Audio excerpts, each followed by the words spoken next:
The Carnival of Shadows. It was a small town, the kind where everyone knew each other and nothing exciting ever happened. But that changed when the carnival came to town. It arrived in the dead of night, its bright lights and colorful tents appearing out of nowhere. The townsfolk were curious, and by morning, the whole place was buzzing with excitement. The carnival was called Midnight Delight, and it was unlike anything anyone had ever seen. Its main attraction was a troupe of clowns, led by a mysterious figure known only as Mr. Grin. He was tall and thin, with a painted smile that stretched too wide across his face. His eyes were dark, almost empty, and his voice was soft but unsettling. The other clowns were just as strange, their movements jerky and unnatural, their laughter echoing long after they were gone. At first, the carnival was fun. There were games, rides, and cotton candy that tasted sweeter than anything the townsfolk had ever had. But as the sun set and the lights grew brighter, something changed. The air grew colder, and the laughter of the clowns began to sound wrong, like it was hiding something dark. A group of teenagers, bored with the usual town gossip, decided to sneak into the carnival after it closed. They wanted to see what really went on behind the scenes. Among them were Emma, the brave one, Jake, the joker, Mia, the skeptic, and Tom, the quiet one who always had a bad feeling about things. They waited until midnight, then slipped through a gap in the fence. The carnival was eerily quiet, the ride still, and the tents dark. The only sound was the faint creak of the Ferris wheel turning in the wind. As they walked deeper into the carnival, they noticed something strange. The clowns were still there, standing motionless in the shadows, their painted faces glowing faintly in the moonlight. "This is creepy," Mia whispered, but Jake just laughed. "Relax. It's just a bunch of clowns," he said, though his voice wavered. They reached the main tent, where Mr. Grin performed his shows. The entrance was open, and inside, the air was thick with the smell of popcorn and something metallic. The tent was empty except for a single spotlight shining on a small stage. On the stage was a box, its lid slightly ajar.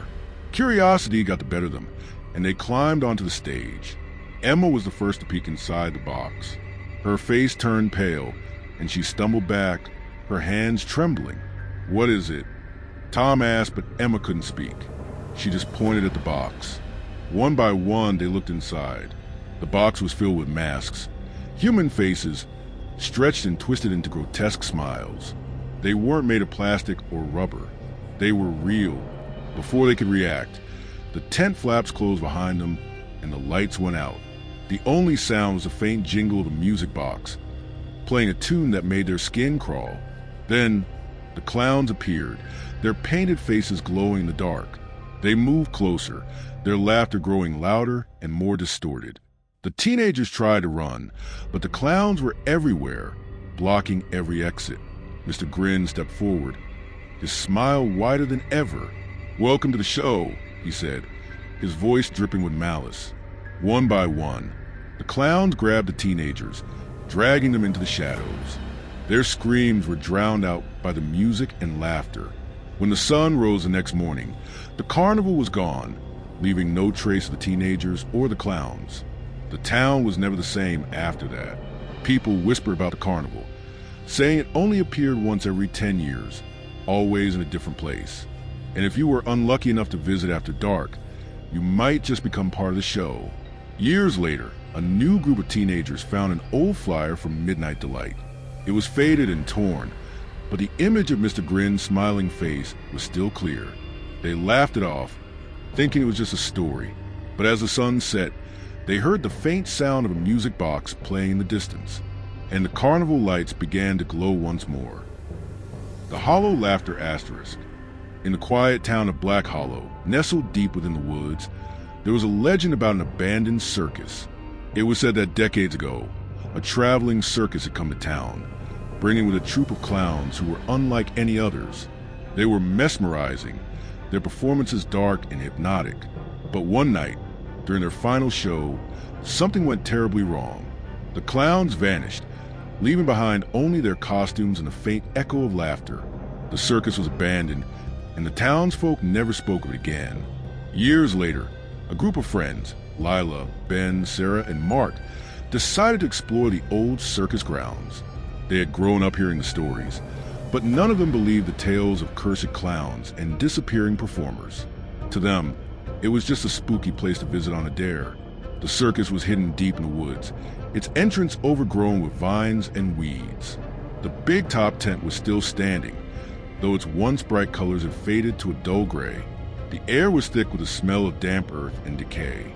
As they stepped inside, the ground crunched beneath their feet. Broken glass, old popcorn, and rusted nails littered the floor. "This place is creepy," Sarah said, her voice trembling. "Relax," Ben replied, though his eyes darted nervously around the tent. "It's just an old circus. Nothing to be scared of." They split up to explore, their flashlights cutting through the darkness. Lila found a dressing room backstage, its mirrors cracked and covered in dust. The walls were lined with costumes, their colors faded but still recognizable. Striped suits, ruffled collars, and oversized shoes. But what caught her eye was a single clown mask hanging on the wall. It was pristine, its smile wide and unnerving. Against her better judgment, she reached out and touched it. The moment her fingers brushed the mask, the room grew cold. The air seemed to hum with an unnatural energy, and a faint sound of laughter echoed through the tent. Lila dropped the mask and backed away, her heart pounding. "Did you guys hear that?" she called out, but there was no response. She ran back to the main tent, where the others were waiting. They hadn't heard anything, but they noticed a change in the air. It was heavier, almost suffocating. The faint sound of a music box began to play, its melody slow and distorted. "We should go," Mark said, his voice tight with fear. But before they could leave, the tent flaps closed and the lights flickered on. The once dead bulbs glowed with sickly yellow light, casting long shadows across the floor. The music grew louder, and from the shadows emerged the clowns. They were tall and thin, their movements jerky and unnatural. Their faces were painted with grotesque smiles, their eyes hollow and black. At the front of the group was the ringmaster, his face hidden behind the mask Lila had touched. He stepped forward, his voice a low, guttural growl. "You shouldn't have come here," he said. "But now that you're here, you'll never leave." The clowns closed in, their laughter echoing through the tent. The friends tried to run, but the clowns were everywhere, blocking every exit. One by one, they were grabbed, their screams drowned out by the music and laughter. When the sun rose the next morning, the circus was silent once more. The friends were gone, their flashlights and backpacks left behind. The only sign of what had happened was a clown mask, now lying in the center of the tent, its smile wider than ever. The townsfolk of Black Hollow never spoke of the circus again, but sometimes on quiet nights, the faint sound of laughter can still be heard echoing through the woods. And if you're foolish enough to follow it, you might just find yourself at the entrance of the Big Top, where the clowns are waiting to welcome you to their show. The last laugh, in the forgotten town of Raven's End, there was a place no one dared to go, an old, crumbling funhouse on the edge of town. It had been abandoned for as long as anyone could remember, its once vibrant colors now faded and peeling. The townsfolk whispered about the funhouse, saying it was cursed. They claimed that anyone who entered never came out, and those who tried to tear it down mysteriously vanished. But for a group of thrill seekers, Alex, Riley, Sam, and Jordan, the funhouse was the ultimate challenge. They had heard the stories, but they didn't believe in curses or ghosts. To them, it was just an old building, perfect for a night of exploration and adrenaline. They arrived at the funhouse just as the sun was setting, its orange glow casting long shadows across the broken sign that read Laughland. The air was still, and the only sound was the creak of the funhouse door as it swung open on rusted hinges. "This place looks like it's straight out of a horror movie," Riley said, trying to sound brave but failing to hide the tremor in their voice. "That's the point," Alex replied with a grin. "Let's see what's inside." They stepped into the funhouse, their flashlights cutting through the thick darkness. The walls were lined with distorted mirrors, their surfaces cracked and fogged with age. The floor was littered with broken glass and debris, and the air smelled of mildew and something else, something metallic. As they ventured deeper, they began to hear faint sounds, laughter, faint and distant but unmistakable. It was low and guttural, Not the kind of laughter that brought joy, but the kind that sent chills down your spine. "Do you hear that?" Sam whispered, their flashlight shaking in their hand. "It's probably just the wind," Jordan said, though their voice lacked conviction. They reached the center of the funhouse, a large room filled with life-size clown statues. The clowns were frozen in various poses, their painted smiles wide and their eyes blank. But there was something off about them. Their expression seemed too real, too lifelike. Alex reached out to touch one of the statues, but the moment their hand made contact, the room grew cold. The laughter grew louder, echoing through the funhouse, and the clowns began to move. Their heads turned slowly, their eyes locking onto the intruders. "Run," Alex shouted, but it was too late. The clowns sprang to life, their movements jerky and unnatural. They surrounded the group, their laughter growing louder and more distorted.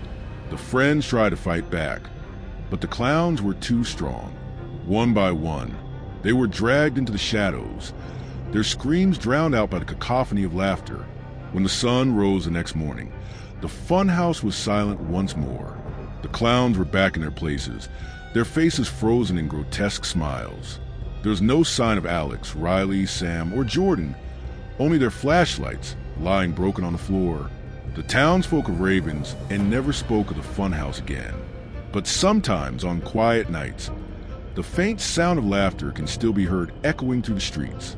And if you're foolish enough to follow it, you might just find yourself at the entrance of Laughland, where the clowns are waiting to welcome you to their twisted world. And remember, once you enter, you may never leave. The clowns always have the last laugh.